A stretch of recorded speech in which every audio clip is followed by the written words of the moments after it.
Después de jubilarse anticipadamente con 55 años, Frank decidió hacer algunos cambios en su vida, pero no sabía por dónde empezar. Como era consciente de que tenía que modificar algunos hábitos bien establecidos, primeramente se matriculó en un curso de modificación de conducta en una escuela universitaria y a continuación, siguiendo el consejo de su médico, decidió empezar a hacer ejercicio regularmente. Frank había practicado el sillón ball durante toda su vida.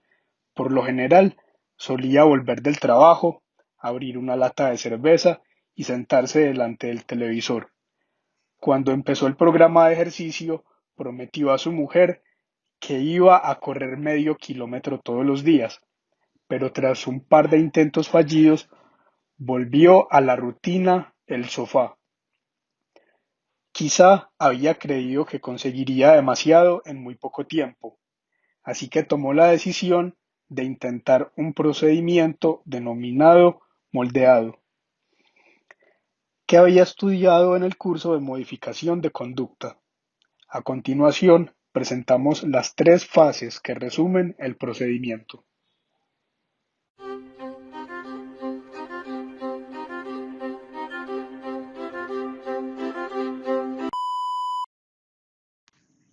Primero, especificar la conducta final deseada.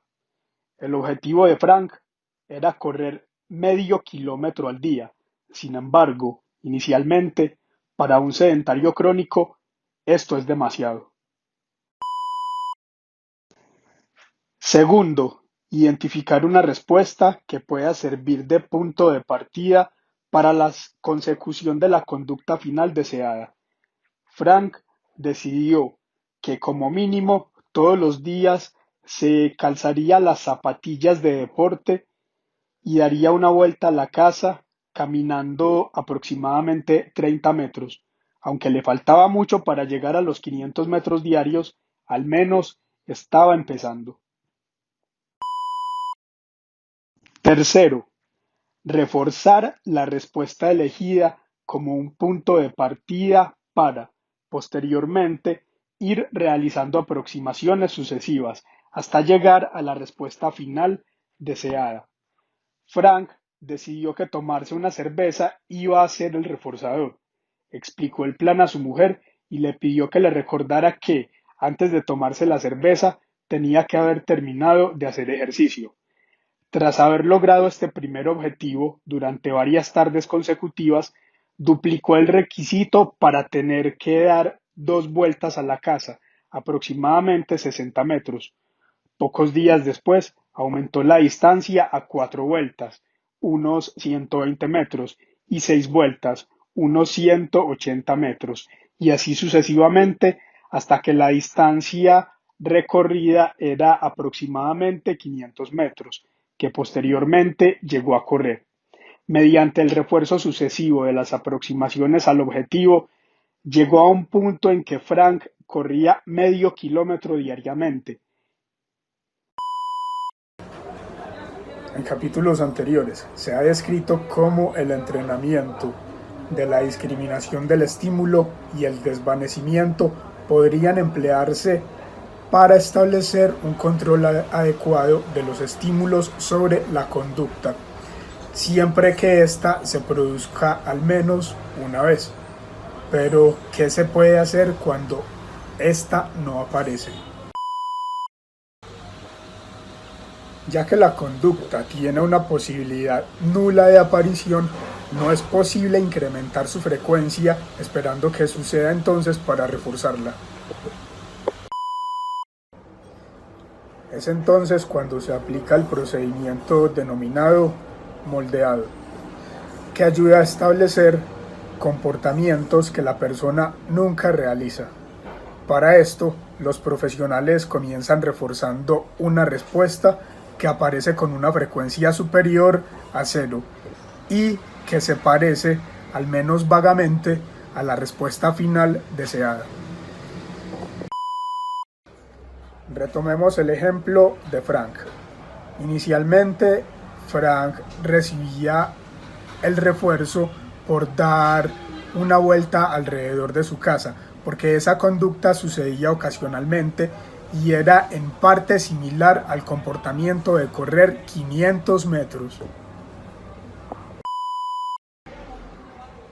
Cuando la respuesta inicial aparece con mucha frecuencia, se deja de reforzar y se empieza entonces a reforzar una conducta más cercana a la respuesta final deseada. Así el comportamiento se configura paulatinamente mediante el refuerzo de aproximaciones sucesivas. Entonces el moldeado se define como el desarrollo de una nueva conducta mediante el refuerzo sucesivo de aproximaciones a esa conducta y la extinción de esas mismas aproximaciones a medida que se va configurando el comportamiento final deseado. Existen 5 aspectos o dimensiones del comportamiento sensibles al moldeado. Primero, la topografía. Segundo, la frecuencia. Tercero, la duración. Cuarto, la latencia. Y quinto, la intensidad o fuerza. El moldeado es tan común en la vida cotidiana que la mayoría de veces no somos conscientes de ello. Los comportamientos que se desarrollan a lo largo de la vida se van adquiriendo a través de diversas fuentes e influencias. A veces surgen porque generamos alguna acción inicial y el entorno físico o social refuerza pequeñas variantes de la misma durante varios ensayos, con lo que al final la conducta moldeada ha dejado de parecerse al punto inicial de partida. Bueno, buenos días muchachos, yo soy Juan José y hoy les voy a hablar un poco acerca de los factores que influyen en la eficacia del moldeado. Bueno, entonces el primer paso en el proceso del moldeado sería identificar claramente el objetivo o la conducta final que se desea.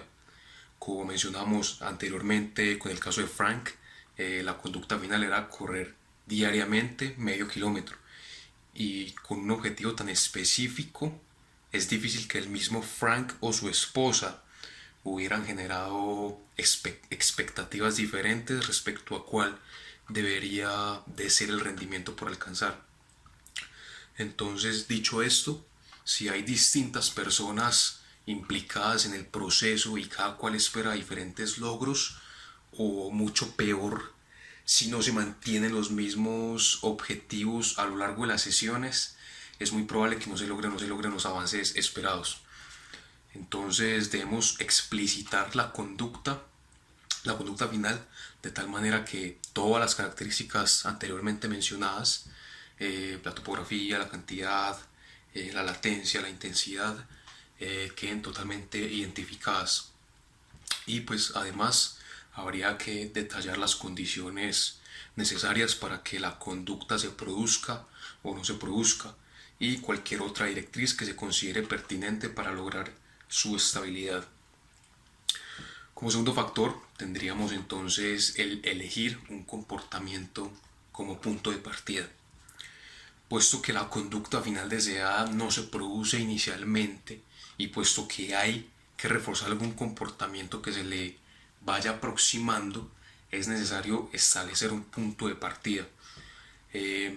Entonces, este podría ser cualquier comportamiento parecido al deseado, que se produjera con la frecuencia suficiente como para ser reforzado durante la duración de la sesión. Por ejemplo, la conducta de Frank de dar una vuelta alrededor de la casa es algo que hace habitualmente y por lo tanto es la mejor aproximación cotidiana al objetivo final de correr medio kilómetro al día. Siendo el modelado un proceso que se lleva a cabo mediante el refuerzo sucesivo de las aproximaciones desde el punto de partida hasta el comportamiento final deseado, no solo es importante conocer el objetivo, sino también el nivel de rendimiento actual del sujeto. Entonces, en este momento me gustaría hablar de un estudio clásico donde se aplicó la técnica de moldeado para recuperar el habla de un hombre con esquizofrenia catatónica. que había permanecido mudo durante 19 años. Entonces, utilizando el chicle como reforzador, los experimentadores lograron que el paciente avanzara a través de fases sucesivas de moldeado con los movimientos oculares hacia el chicle, con el movimiento de la cara, de la boca, de los labios, de las vocalizaciones, de la emisión de palabras y finalmente del lenguaje hablado de manera comprensible. Como tercer factor, tenemos que elegir los pasos que vamos a seguir en el moldeado. Entonces, por ejemplo, supongamos que el objetivo deseado de un programa de moldeado para una niña es que diga papá y que ya hemos determinado que logra decir pa, por lo que hemos adoptado esta verbalización como punto de partida. Entonces imaginémonos que los pasos a seguir a partir de la verbalización inicial pa van a ser los siguientes: pap, pap, a, pa, pa. Para empezar, entonces se reforzaría varias veces la verbalización inicial pa. Cuando esta ya se produce repetidamente, se pasa a la segunda fase pa, pa, y se refuerza esta aproximación durante varios ensayos. El mismo procedimiento se sigue paso a paso hasta que la niña finalmente dice papá. Y como cuarto y último factor, tenemos que progresar a un ritmo adecuado. Es probable que nos planteemos cuántas veces habrá que reforzar cada aproximación antes de pasar a la siguiente fase. Y aunque no hay fórmulas matemáticas que respondan ciertamente a esta cuestión, sí contamos con algunos principios prácticos aplicables para la obtención de la respuesta final deseada.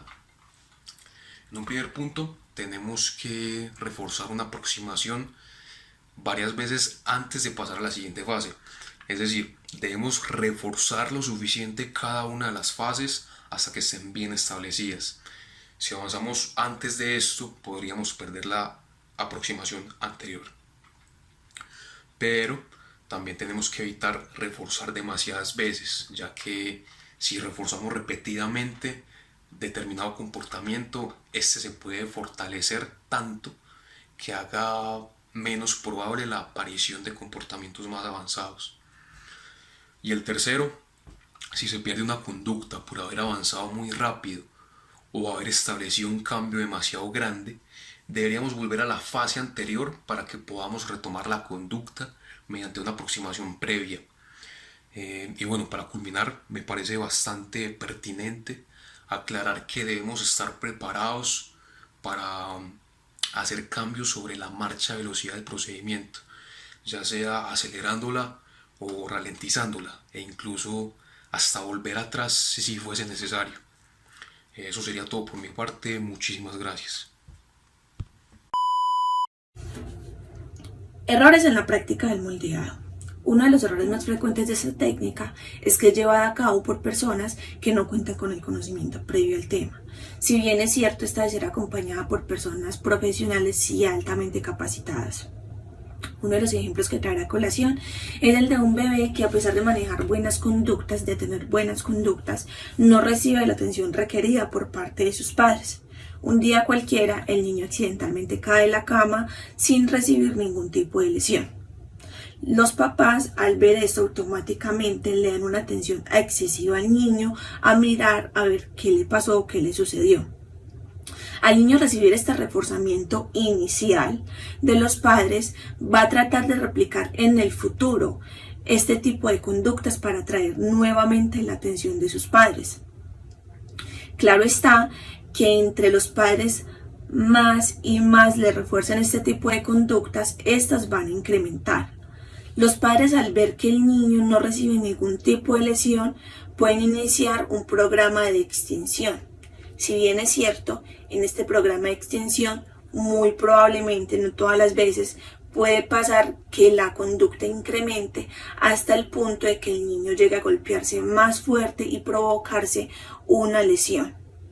Si bien es complicado, no es imposible mitigar este tipo de conductas, aunque lo deseado sería que los padres no llegaran hasta el punto de desarrollar este tipo de conductas en los niños y tratar de mitigarlas desde el momento inicial. Un error es cuando el moldeado debe de ser ejecutado y no lo implementa. Un ejemplo de ello sería un bebé que está en medio del desarrollo de su lenguaje y trata de decir papá o mamá y lo hace de manera incorrecta diciendo papá o mamá. Es ahí donde debe haber el reforzamiento por parte de la madre o el padre para poder llegar a tener esas aproximaciones del lenguaje deseado. Otros serían niños que físicamente son sanos y llegan a cierta edad en las que no desarrollan el habla y pueden ser diagnosticados con espectro autista o no necesariamente sin problemas biológicos, todo por falta de aproximaciones de moldeados eficaces. Y por último, hablaremos de las directrices y algunos tips que debemos tener en cuenta a la hora de aplicar adecuadamente la técnica del moldeado. Para hablar de las directrices, hablaremos en 4 pasos. Nuestro primer paso es seleccionar el objetivo o la conducta final deseada. Esta se nos divide en 2 partes. La primera es elegir un comportamiento específico. Por ejemplo, un ejemplo para que entiendan, es estudiar durante 30 minutos algún tema para alguna exposición. Y la segunda parte es que desde que nos sea posible, debemos elegir una conducta que una vez moldeada, esta pueda ser controlada por reforzadores naturales. Por otro lado, la técnica del moldeado es ideal para controlar o para disminuir la intensidad de un comportamiento, pero por otro lado también nos sirve para crear o para desarrollar nuevas conductas que sean más adecuadas y que puedan ser controladas de una manera más fácil. Nuestro segundo paso es elegir un reforzador adecuado que nos facilite la aplicación de la técnica del moldeado. Nuestro tercer paso es tener un plan inicial. Este también se divide en 2 partes. La primera parte es hacer una lista de aproximaciones sucesivas a nuestra conducta final deseada. Esto teniendo en cuenta que hay que emplear nuestra conducta inicial. En esta parte debemos tener en cuenta que primero debemos localizar en nuestro aprendiz una conducta que ya esté en él y que esa sea parecida con la conducta final. Debemos tener en cuenta que esto debe pasar durante el proceso de observación por lo menos una vez. Y en nuestra segunda parte, los pasos y las aproximaciones que ya hemos planteado son unas suposiciones que tienen algunos fundamentos, ya que a lo largo del proceso del moldeamiento de la conducta, estos pasos se pueden ir moldeando y se pueden ir mejorando con el pasar del tiempo. El cuarto paso es aplicar el procedimiento con nuestro aprendiz. Esta parte se divide en 6. La primera parte es explicarle al aprendiz el procedimiento y el plan que tenemos para trabajar con él. Eso es demasiado importante porque necesitamos que el aprendiz conozca qué se va a hacer con su conducta y obviamente con él. Nuestra segunda parte es que se inicia reforzando todas las ocasiones en donde se presenta nuestra conducta inicial. La tercera parte es que no podemos avanzar a la siguiente aproximación antes de haber culminado exitosamente la previa. Nuestra cuarta parte. Acá, si no sabemos cuándo se debe avanzar a la siguiente aproximación, debemos tener en cuenta que no podemos avanzar si el aprendiz no domina a la perfección esta parte. Para comprobar que podemos avanzar a la siguiente fase o a la siguiente aproximación, se debe tener en cuenta que de 10 ensayos el aprendiz debe culminar tan siquiera 6 de forma satisfactoria. En esta quinta parte debemos tener en cuenta que tenemos que evitar los refuerzos por exceso, pero también por defecto, en todas las aproximaciones y en todas las fases del proceso que debemos culminar con nuestro aprendiz. En nuestra sexta parte debemos tener en cuenta que si en algún momento observamos que la persona con la que estamos trabajando ha dejado de hacerlo, esto posiblemente se haya dado porque hemos avanzado de una manera muy veloz o de una manera muy lenta en el proceso. también porque los pasos que hemos plasmado anteriormente no hayan sido los adecuados, y esto conlleva a que nuestro refuerzo sea ineficaz. Por eso tenemos unos tips que nos pueden ayudar a evitar. Bueno, los tips son: el primero, debemos primero que todo comprobar si el reforzador que vamos a usar es el adecuado, y este debe ser, por ende, del agrado del aprendiz. Segundo, acá, si el aprendiz no muestra interés, no muestra ganas por el tratamiento, esto se debe a que posiblemente estamos avanzando unos pasos muy pequeños y esto pues va a generar aburrimiento.